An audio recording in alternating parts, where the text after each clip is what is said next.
Hey everyone, I hope you're doing well and staying safe during this time. If you're new here, welcome to the channel. Like I said, thank you so much for checking me out. If you haven't done so, please make sure to hit that subscribe button just right below the video. Cool, thank you so much. I really do appreciate it. And if you're returning, welcome back. Thanks again for your support. I truly do appreciate having you here. Coinbase sued for allegedly selling 79 unregistered crypto securities, including XRP, Dogecoin, Shiba Inu. A class action lawsuit has been filed against the Nasdaq-listed cryptocurrency exchange Coinbase, alleging that the platform lets customers trade 79 cryptocurrencies that are unregistered securities, including XRP, Dogecoin, DOGE, and Shiba Inu, SHIB. Lawsuit claims Coinbase sold 79 unregistered crypto securities to customers. A class action lawsuit was filed last week against Coinbase Global Incorporated, Coinbase Incorporated, and CEO Brian Armstrong. Lead plaintiffs and Coinbase users Christopher Underwood, Louis Oblenda, and Henry Rodriguez allege that from October 8, 2019, to the present, Coinbase let customers buy and sell 79 different cryptocurrencies without disclosing that they are in fact securities. The plaintiffs added that these crypto securities are not registered with the U.S. Securities and Exchange Commission, SEC, or any state regulators, and Coinbase is not registered as a securities exchange or a broker-dealer. The plaintiffs claim that Coinbase's sale of these tokens violates both federal and state law. The class covers all persons or entities who transacted any of the 79 crypto tokens on Coinbase or the Coinbase Pro platform during the class period. Without registering these crypto assets with the SEC and state regulators, the plaintiffs said, purchasers do not have access to the disclosures that accompany the issuances of traditional securities. Rather, investors receive, at most, only the so-called white papers, which describe the token, but do not satisfy the requirements for a prospectus under federal and state securities laws. The 79 cryptocurrencies named in the lawsuit are 1INCH, AAVE, ACH, ADA, AGLD, Algo, AMP, ANKR, ARPA, Atom, Auction, AXS, BAL, BAND, BAT, BNT, BOND, BTRST, CGLD, CLV, COMP, CRO, CRV, CTSI, CVC, DNT, Doge, DOT, ENJ, EOS, FARM, FET, FIL, FORTH, GNT, GRT, GTC, ICP, IOX, KEEP, KNC, Link, Loom, LRC, MANA, MATIC, MKR, MLN, NKN, NMR, NU, OGN, OMG, ORN, OXT, PLA, Poly, QNT, Quick, RARI, REN, REP, RLC, SHIB, SKL, SNX, SOL, Storage, Sushi, TRB, Tribe, UMA, UNI, XLM, XRP, XTZ, ZIO, V, ZRX. The lawsuit cites SEC Chairman Gary Gensler several times. The SEC chief said on several occasions that there is not enough investor protection in the crypto sector. He also stressed that some platforms list 50 to 100 tokens, some of which are likely to be securities. However, the SEC has not been actively clarifying which cryptocurrencies it considers securities. In December 2000, the commission sued Ripple Labs and two executives over the sale of XRP, which it said were unregistered securities. Ripple maintains that XRP is not a security. The lawsuit is still ongoing. According to Coinbase's class action lawsuit document, this case is a class action where the aggregate claims of all members of the proposed classes exceed $5 million, exclusive of interest and costs. The plaintiffs seek to recover damages, consideration paid for tokens, and trading fees, together with interest thereon, as well as attorneys' fees and costs, to the fullest extent permitted by law. What do the long-term technicals predict for XRP, Sunday? Investors Observer gives XRP an average long-term technical score of 63 from its research. The proprietary scoring system takes into account the historical trading patterns from recent months to a year of the coin's support and resistance levels, in addition to where it is relative to long-term averages.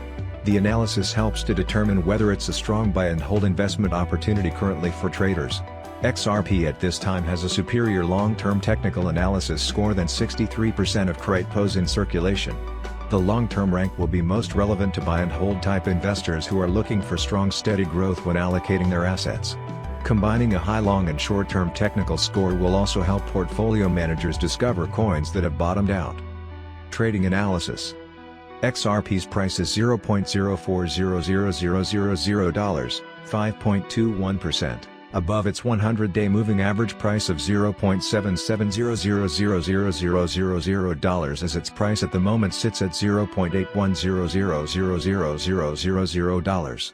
Additionally, XRP is $0.340000, minus 2,171.20%, higher than its 52-week low price of $0.47000000, while minus 1.15000000, minus 467.64%, under its 52-week high of $1.96000000. The current trading price in relation to its long-term average along with its 52-week high and low, gives XRP an average long-term technical score of 63.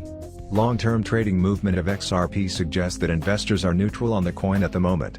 XRP has a market capitalization of $39,021,651,767.71 and a relatively high average daily volume with $11,584,833,845.59 worth of the currency traded over the typical 24-hour period. Over the last 24 hours, XRP's volume is below its 7-day average with 1,711,401,837.62 exchanged. This coin subclass digital money is an asset, commodity, or currency intended to maintain value and liquidity over time so that it may be used the same way fiat currencies are used. Summary. Trading patterns over the last year for XRP leads to the coin's an average long-term technical score of 63 as its consistency, volatility, and relation to long-term averages has given investors reason to be neutral on the coin. Ron Paul cautions government could still ban Bitcoin, says he's influenced a whole lot by history. Former U.S. Congressman Ron Paul says he still believes that the government could outlaw Bitcoin mainly because he is influenced a whole lot by history and the gold history.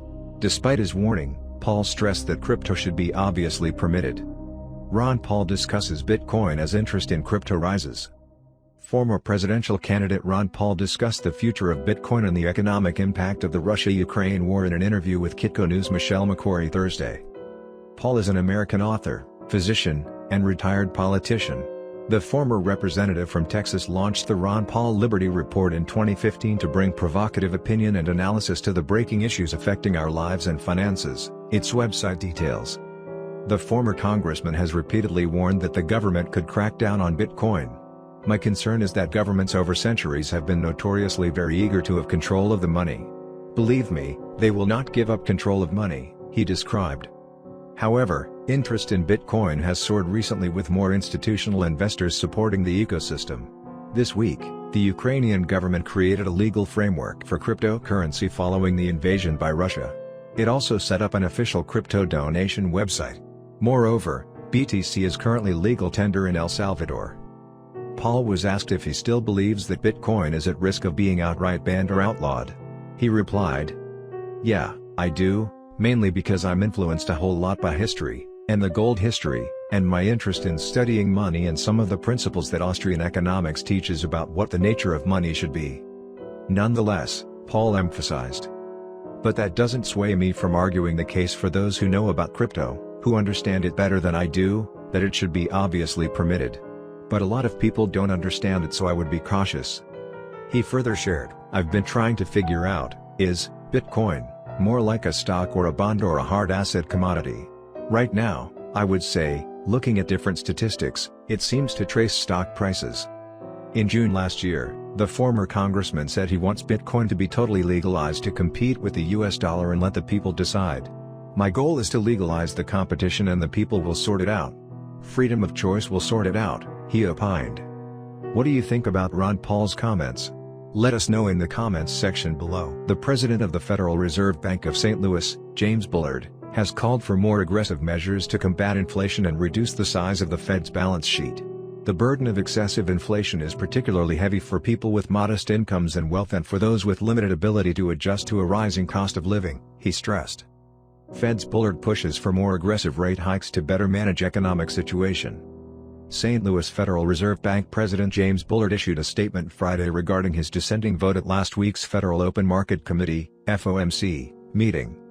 At the meeting, The FOMC decided to raise the target range for the federal funds rate by 25 basis points to 0.25% to 0.50%, Bullard explained, adding, "In my view, raising the target range to 0.50% to 0.75% and implementing a plan for reducing the size of the Fed's balance sheet would have been more appropriate actions."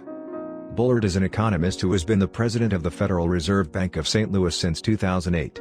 He reiterated that in his judgment, a 50 basis point upward adjustment to the policy rate would have been a better decision for this meeting. He explained that the FOMC has a mandate to provide stable prices for the U.S. economy and a 2% inflation target stated in terms of headline PCE, Personal Consumption Expenditures Price Index, inflation. Noting that headline PCE inflation measured from 1 year earlier is currently 6.1%, and the associated core PCE inflation rate, which ignores food and energy components, stands at 5.2%, the St. Louis Fed president stated, "The committee is missing its target by 410 basis points on the headline measure and 320 basis points on the core measure." He opined, "The burden of excessive inflation is particularly heavy for people with modest incomes and wealth and for those with limited ability to adjust to a rising cost of living. The committee's policy rate is currently far too low to prudently manage the U.S. macroeconomic situation. U.S. monetary policy has been unwittingly easing further because inflation has risen sharply while the policy rate has remained very low, pushing short-term real interest rates lower," Bullard detailed, emphasizing, "The committee will have to move quickly to address this situation or risk losing credibility on its inflation target." Bullard further said, "I recommended that the committee try to achieve a level of the policy rate above 3% this year.